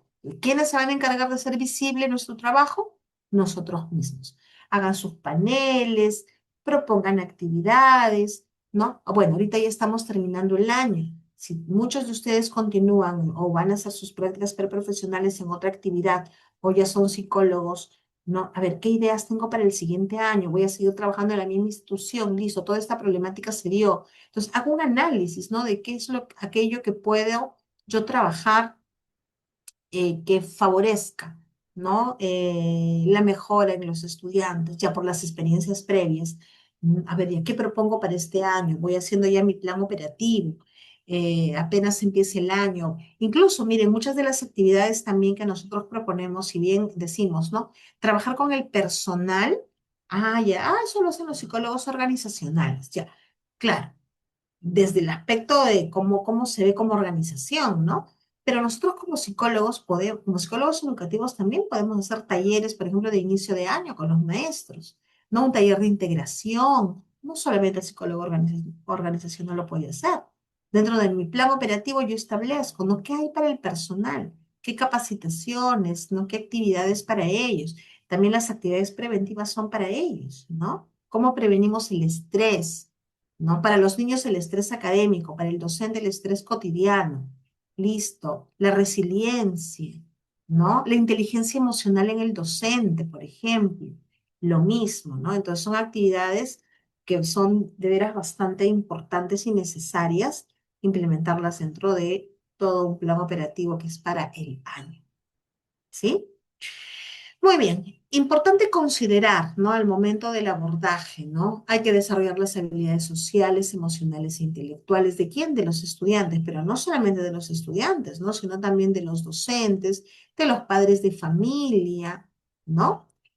Hay que generar una convivencia escolar sana, ¿no? Hoy en día que se están ya activando los protocolos de la violencia, seguramente ustedes están conociendo todo eso, ¿no? Cuando hay una situación de violencia, ya se activa el protocolo tal, tal, tal. Es un poquito engorroso también, pero bueno, es parte de lo que hoy en día se realiza, ¿no? La inclusión y la diversidad. En muchas instituciones tenemos niños con habilidades diferentes, ¿no? Por lo tanto, es necesario que también brindemos pautas acerca de cómo poder trabajar con estos estudiantes, no qué recomendaciones de pronto les tenemos que dar a los maestros, qué actividades debemos nosotros brindarles a ellos. Hay muchos niños que son niños de inclusión y que vienen con sus maestras sombra, por ejemplo. Entonces, hay que explicar, hay que hacer toda una sensibilización también con los estudiantes, con los padres de familia. A veces hay padres de familia que a veces tienen la idea de que, ay, no, si hay un niño con habilidades diferentes en el aula de mi hijito, pues mi hijo va a aprender, ¿no? Cosas de él. Y yo no quiero eso. Entonces, hay mucha desinformación. Créanme que en un aula de inclusión, ¿no? Los niños aprenden, ¿no? Y aprenden mutuamente, tanto de las buenas conductas como de las conductas negativas, ¿no? Entonces, hay que tener en cuenta que los padres muchas veces desconocen eso, ¿no? Y piensan pues que el niño va a contagiar las conductas o qué sé yo, ¿no? Como les digo, hay mucha desinformación sobre eso. Entonces, incluso, ¿no? En el tema de lo que le llamamos las adaptaciones curriculares, también, ¿no? Entonces, eso hay que tener en cuenta, ¿ya? Bien, por otro lado, también dice la gestión curricular del aula y proceso de enseñanza-aprendizaje otorgado con calidad, ¿no? Es un aspecto también muy importante que se tiene que tomar en cuenta para el momento del trabajo con los docentes. Muy bien, hasta aquí. ¿Tienen alguna pregunta, algún comentario, por favor? ¿Alguna experiencia que de repente quieran ustedes compartir?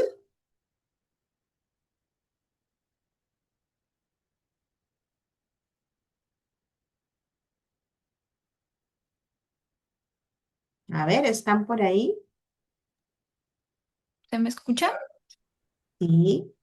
Eh, en mi centro de prácticas sucedió una situación en la que un docente trajo a un estudiante que tenía heridas en el cuerpo, como si alguien lo hubiera lastimado, pero en ese caso la violencia había sido tal que tenía heridas y que el niño había ocultado, digamos, poniéndose una casaca, pero cuando estaba haciendo física, por el calor, el niño se saca.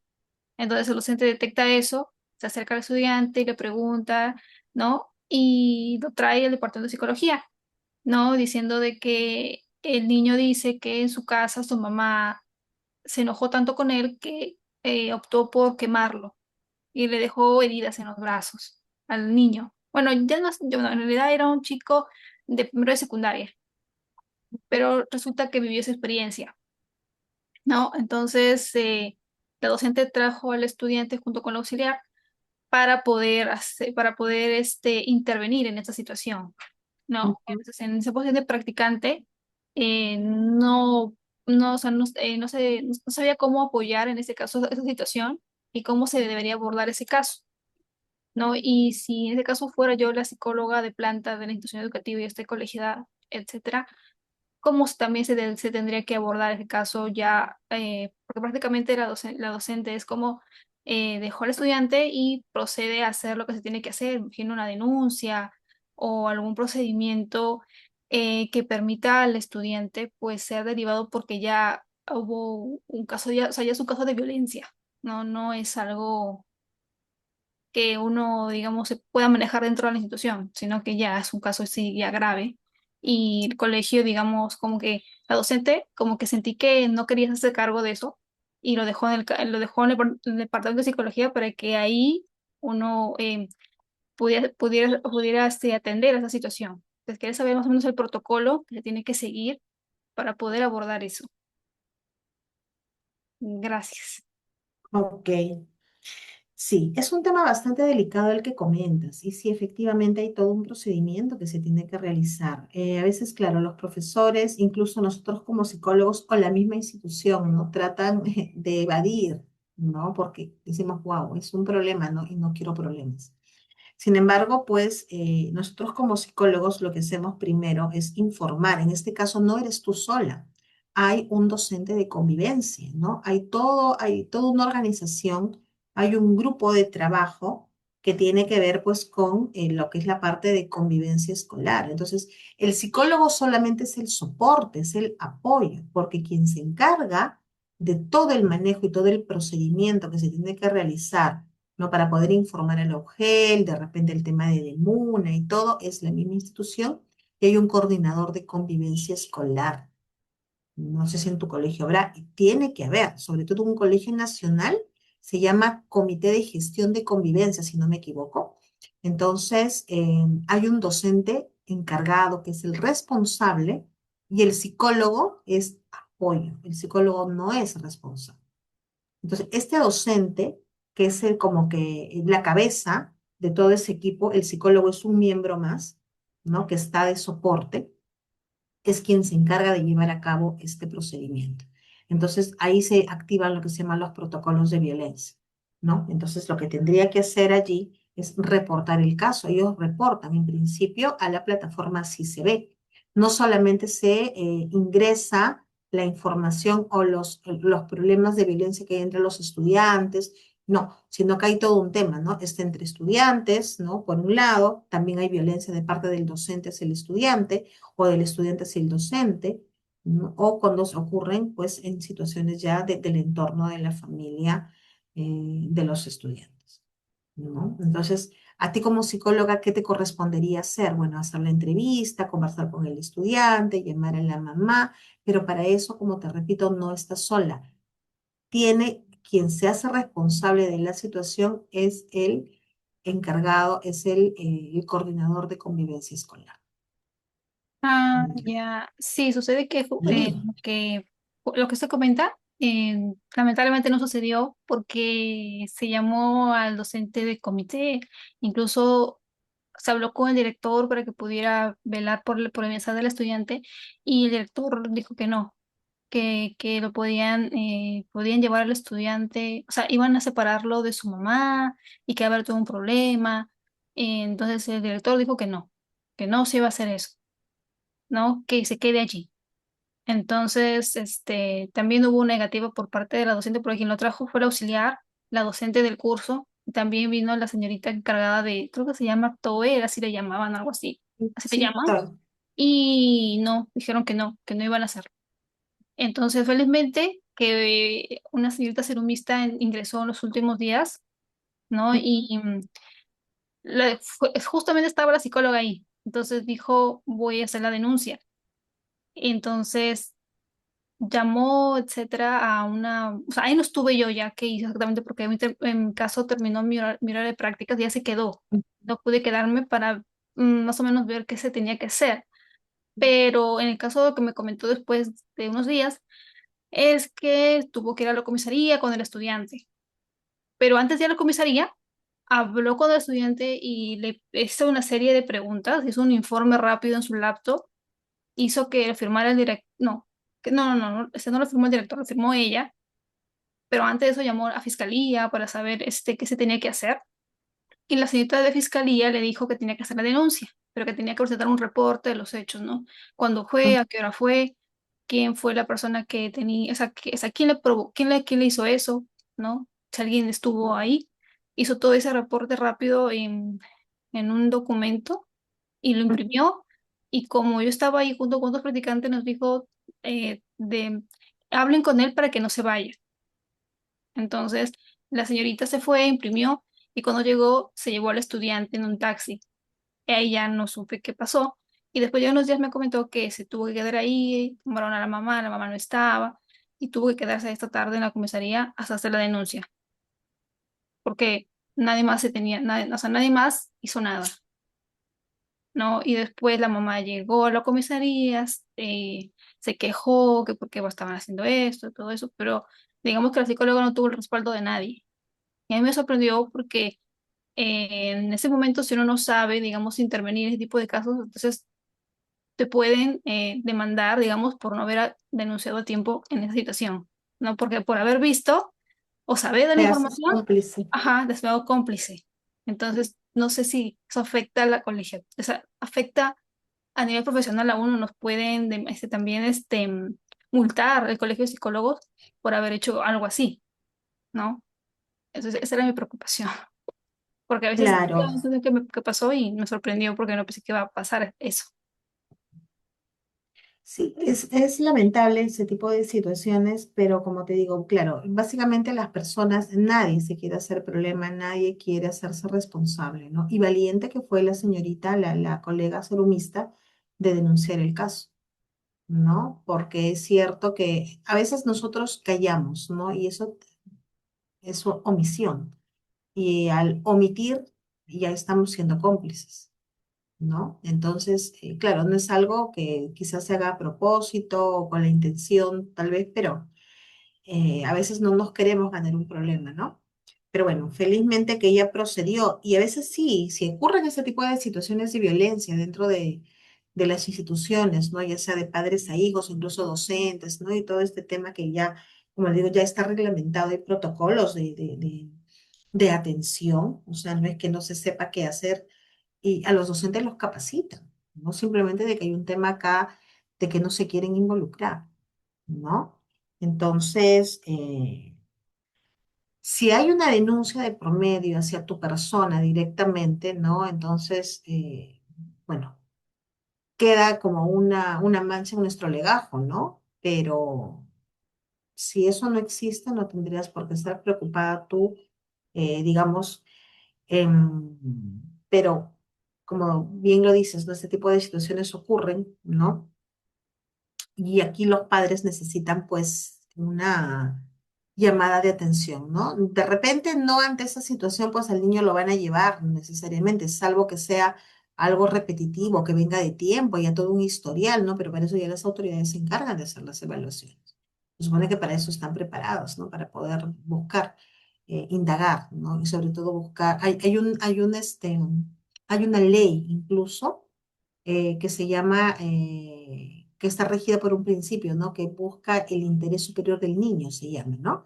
Entonces, ¿qué significa eso, no? Que todo lo que se hace es a favor y en beneficio del niño, porque es parte de la población vulnerable, ¿no? Y sobre todo si está presentando violencia familiar, ¿no? Imagínate, pues, tiene que ser resguardado, tiene que ser protegido. Y la autoridad, ¿no? Su labor es esa, proteger. Lástima, pues, que en el colegio actúen de esa manera, ¿no? Y no quieren involucrarse. ¿Y cuántos Ah, casos más habrá, no? sí. Luego, después de eso, rápidamente nada más, la señorita luego, la propia fiscalía la volvió a citar y tuvo que hacer una entrevista, una evaluación y tuvo que agenciarse de un abogado porque a veces le hacían preguntas como diciéndole em, que por qué no denunció antes. Sí, para llegar a esto ya debió haber hecho, sí, o sea, ya debió haber habido otro tipo de violencia, ¿no? Así. Entonces tuvo que pasar por ese proceso, pero al final se solucionó y no avanzó más, porque también la Ujú. mamá tuvo, también se agenció de un abogado, pero prácticamente no llegó a buen término, o sea, al final el estudiante, o sea, se hizo la denuncia todo, pero el estudiante, digamos, se vio afectado porque luego en casa la mamá le gritó, la hermana estaba enojada con él porque se hizo, todo lo que se hizo fue por eso, ¿no? Y al final se sintió peor el estudiante, ¿no? Y así, y ya no quería ir al departamento de psicología, porque dijo, no, van a llamar a Claro, mi mamá. Y ese prejuicio se fue o sea, se fue em, haciendo más visible entre los estudiantes, ¿no? Entonces ya no querían contagiar esas ya no cosas. querían hablar, sí. Entonces eso es como que un impacto muy negativo, porque es como que todo lo que yo pueda decir puede afectar a mi mamá, a mi papá, y ya no, mejor no digo nada. Entonces, eso era como que también mi preocupación por lo que Claro, sucedió y cómo afectó a las instituciones educativas, porque también los docentes estamos en la defensiva y ya no querían decir, no querían hablar, o a veces derivaban, pero estudiantes como que o sea, se corría la voz de lo que pasó, ¿no? Porque fue como justo en un horario donde todos los estudiantes estaban fuera No, ya era hora de salida. Y sucedió todo eso. Y ya no se pudo manejar bien. Sí, en realidad es un tema bastante delicado y claro, mira, y de hecho va a tener consecuencias, pero tratando de verlo desde el lado positivo, ¿no? Que se aprende con eso. Los padres ahora ya saben que si ocurren ese tipo de cosas, sus hijos los pueden denunciar, ¿no? Entonces, claro, existe todavía ese temor, ¿no? Pero los papás es como que ya están advertidos, sobre todo pues en estas situaciones de violencia. La mamá la próxima vez lo va a pensar dos veces antes de actuar nuevamente de esa forma, ¿no? Entonces, es complicado, ¿no? Es bastante complicado, como bien lo dices, ¿no? El tema de los chicos se van a resistir, de repente ya no van a querer hablar, y todo lo que ha ocurrido, ¿no? Pero bueno, lamentablemente hacer lo correcto muchas veces pues tiene sus consecuencias, ¿no? Pero que, vamos bien, que es peor, ¿no? Pero bueno, es parte de lo que sucede. Te agradezco Pues, mucho por tu comentario, ¿no? Bien, bien son situaciones que se presentan y que lógicamente tenemos que ir buscando, pues, algunas alternativas. Y para eso tenemos que irnos preparando también, ¿no? Ir buscando información, capacitarnos, para sobre todo tener conocimiento acerca de qué hacer, ¿no? Cómo actuar, cómo responder ante ese tipo de situación. ¿No? Y hoy en día, pues sí, pues se maneja ese tipo de información y es lo que hoy en día contamos, ¿no? La plataforma sí se ve, pero como te digo, hay todo un grupo, ¿no? De personas de la misma institución que conforman ese comité, el comité de gestión de la no violencia. Más o menos tiene un nombre, si no lo recuerdo exactamente, ¿no? Pero como te comento, el psicólogo es el apoyo, es el soporte. Quien hace las denuncias, quien ingresa la información a la plataforma es en este caso el coordinador de convivencia, ¿no? Que es quien dirige todo. Y el director, evidentemente, es su responsabilidad también, pues son sus estudiantes. Pero muchas veces pretenden dejarlo pues en manos del psicólogo, ¿no? Ah, que el psicólogo se haga cargo, ¿no? Y pues sí es todo un tema ahí también. Bueno, dime, Liana. una última consulta, disculpe que voy a interrumpir. No, no, En dime. cuanto a, por ejemplo, ¿no? Cuando los docentes derivan a los estudiantes por algún tema en específico que hayan notado en su estudiante, ya sea por un tema emocional, algo que es en cuanto a su aprendizaje, etcétera, luego los docentes se acercan y preguntan, ¿no? ¿Y qué es lo que tiene? Ujú. Entonces, a veces quieren tener un nombre preciso y o sea, mi pregunta era, ¿qué se le puede decir al docente si es en cuanto a la hipótesis diagnóstica que uno tiene la sospecha de que podría tener esto, pero es como un riesgo también, ¿no? De que el docente va con esa mentalidad, no, el estudiante fue esto y lo comenta con todos los docentes y luego el niño se sale enterando de que tiene eso y tiene esa etiqueta y ya comienza a ser un problema. Entonces, a pesar que uno ya sepa qué es lo que podría tener, ¿cómo podríamos acercarle la información al docente para que el docente esté un poco más tranquilo y sepa qué más o menos hacer, ¿no? Porque a veces también aparte de que preguntan qué tiene, es como, Claro. ¿y qué puedes hacer por él? ¿Qué puedes hacer por él? Para que, o sea, es como, no sé qué hacer yo, entonces, ¿qué tú puedes hacer por él? ¿No? Porque yo no sé, y a veces cuando Ajá. uno le dice al docente qué es lo que, o sea, qué es lo que uno dentro de sus posibilidades puede trabajar con el estudiante, o sea, acepta normal y también uno trata de darle sugerencias al docente para que pueda implementar sus Claro. clases. Pero el docente lo toma como que te dice que sí, pero no lo hace, porque luego uno pregunta al docente si hizo algún cambio, etcétera, y dice no, que no he tenido tiempo porque tengo otras aulas, y se queda nuevamente en nada, y solamente derivan al estudiante al departamento de psicología para que nuevamente imagino que ellos esperan que uno realice sesiones con él o con ella para que vea esas mejorías. A veces siento que el docente tiene esa idea, no sé si es algo que compete al psicólogo educativo o algo más clínico y que en realidad tiene que ser trabajado aparte, ¿no? Eso era mi duda, porque sí he visto que algunos docentes como que a uno lo ven joven y no, es como que, ah, no, que lo haga él o que lo haga ella y eso me ha pasado muchas veces. Y los docentes como que dicen, ah, no, la señorita como que no nos va a apoyar tanto en ese sentido. Y ya no desean el apoyo, ¿ves? O sea, no sé cómo podría apoyar más al docente o no me compete esa función, porque a veces eso es lo que ellos piensan. No, eso quiere saber su opinión. Sí. Gracias. Muy bien, ok, sí, mira, es algo, lo que tú me consultas es algo también bastante, difícil, digamos, ¿no? ¿En qué sentido? El docente, cuando te deriva un estudiante, va a querer respuestas, ¿no? Y está en su derecho, ¿no? Pero hay que tener bastante cuidado, como tú misma acabas de manifestar. Nosotros podemos tener una sospecha de que el alumno pudiera tener algún tipo, alguna condición, pero no debemos comentar absolutamente nada hasta no tener la certeza y también la autorización de los padres. ¿Qué sucede? Hay mucha información que los padres o que los maestros de repente no conocen porque a veces los papás no lo quieren decir por un tema de que no quieren que el niño lo traten diferente o que de repente lo encasillen, entonces simplemente los padres no dicen absolutamente nada. Entonces, a los docentes, ¿no? Más que un diagnóstico, ¿no? Se les podría hablar acerca de fortalezas y debilidades, siempre y cuando tengamos esa información.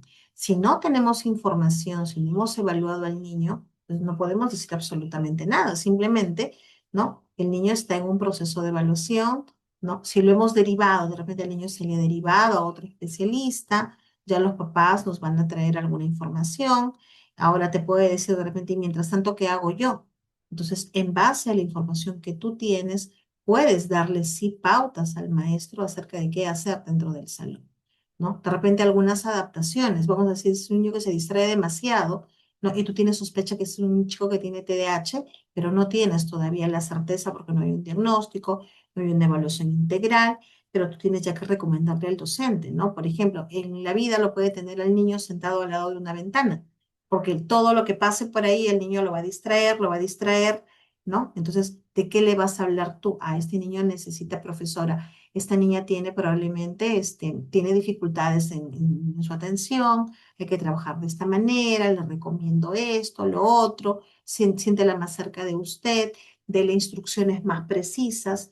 Entonces, eso sí nos compete, ¿no? Ahora que el niño puede estar llevando tratamiento fuera del colegio, ¿no? Sí, porque nosotros en el colegio no hacemos tratamiento.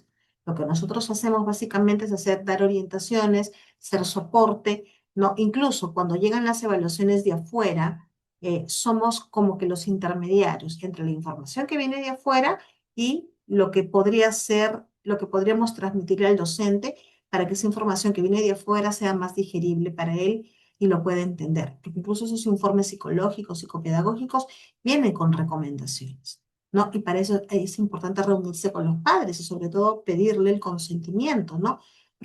Señores, podemos nosotros hablar acerca de esta situación con su docente, sobre todo con el tutor, ¿no? Entonces, en un tema de repente de confianza y de confidencialidad, comprometer al docente que toda la información que se le diga en ese momento quede solamente para él. ¿No? Entonces son como te digo, cuestiones ya de manejo, ¿no? Con los profesores, porque claro, ellos no se van a quedar tranquilos hasta no tener una especie de ayuda o de respuesta más que todo frente a lo que ese niño tiene, ¿no? Sí, Entonces, y hay que comprometerlos muchísimo, pues, a que sean reservados, ¿no? Y porque hay profesores que son muy, no sé, impulsivos, no piensan, y dicen las cosas, ¿no? Y los chicos terminan etiquetándolos, ¿no? Y eso sí, tampoco es así. Y los compañeritos no comprenden, no saben, y se suscita todo un problema, ¿no? Entonces, como te digo, hay que manejarlo con muchas, muchas pinzas, porque son temas muy, muy delicados, sobre todo cuando hay un diagnóstico de por medio, ¿no? Entonces, hay muchos papás que no comentan, que vienen con una información, no la dicen, porque no ujú, quieren que a sus niños los traten diferente, ¿no? Entonces, esa ajá. es una realidad que también existe. En ese caso ya no se podría, o sea, hacer nada si el papá se niega a que se socialice, digamos, con el docente, con el tutor, el diagnóstico de su niño, si es que lo tiene. A veces el papá sabe qué es lo que tiene, ya tiene un diagnóstico, pero no lo quiere decir por prejuicio, etcétera, y la mamá se niega rotundamente que no, entonces luego el docente se acerca, y eso me ha pasado a mí muchas veces, porque sí, hay docentes, o sea, los docentes de ese colegio sí me ha tocado que insisten mucho en que, ¿qué es lo que tiene? Sí, pero ya pasó mucho tiempo, y se insiste, Claro, insiste. pero mira, básicamente tendré, lo único que, o la respuesta que podríamos dar, miren, lo importante no es lo que, decir al docente, lo importante no es lo que el niño tiene o el nombre de lo que tiene, ¿no? Lo que nosotros tenemos que fijarnos más que todo en qué habilidades tiene y qué es lo que necesita, en dónde tenemos que trabajar. ¿no? Entonces, yo creo que con eso es suficiente como para que los profesores estén tranquilos, ¿no? Y tú dándole las pautas de repente de lo que pueden hacer dentro del aula, se puede manejar de la mejor manera. Y Ah, bueno, y vamos aprendiendo, o sea, como te digo, no es una obligación, ¿no? Si el padre ujú, no quiere definitivamente, pues ya estás yendo tú en contra, ¿no? De la ujú. confidencialidad y de la reserva, ¿no? Y no estaríamos actuando de manera ética. Ah, ya, entonces solamente se dan las recomendaciones y tratar de disuadir al docente para que pueda eh, de pronto darse un espacio y no generar más controversia, porque a veces el docente lo sabe y lo cuenta. Ya pasó muchas veces ahí ese tipo de Sí, cosas ya, y a veces el grupo docente ya tiene un diagnóstico para el estudiante. No, es que yo ya tiene, seguro tiene autismo y lo dota así de esa manera. Entonces no, ya hay ese que, hay que, niño, hay, ajá. hay que, hay que recomendarles a ellos que no, hay que sobre todo concientizarlos, ¿no? Señor profesor, póngase en el lugar del papá. ¿Le gustaría a usted que suceda esto con su niño? No, no lo haga entonces. Entonces hay que ponerlos en contexto también para que ellos se calmen, porque sí, sí, yo te entiendo perfectamente, estas cosas suceden, ¿no? Pero hay que educar a los profesores en ese sentido. Ah, ya, sí, sí, sí. Eso tanto aplica tanto para a mí como practicante como para un profesional psicólogo que tenga que ese tipo de respuesta al docente, ¿verdad? Sí, sí, sí, Ah, sí. ya, ya. Ya. Sí, claro Muchas que sí. gracias. Te va a Muchas funcionar a gracias. ti, a mí, a cualquiera de nosotros que en realidad pues necesitamos manejar las situaciones, ¿no? Y poco a poco, ¿no? Vamos aprendiendo en el camino también así, a manejar a los docentes, a los papás, a los chicos, y el trabajo que tenemos como psicólogos educativos es arduo, es enorme. Muchas gracias por su tiempo y por permitirme hacer estas preguntas porque es algo que me está pasando recientemente y quería hacer la consulta. Muchas Muy gracias. bien, yo te agradezco mucho por haber también participado.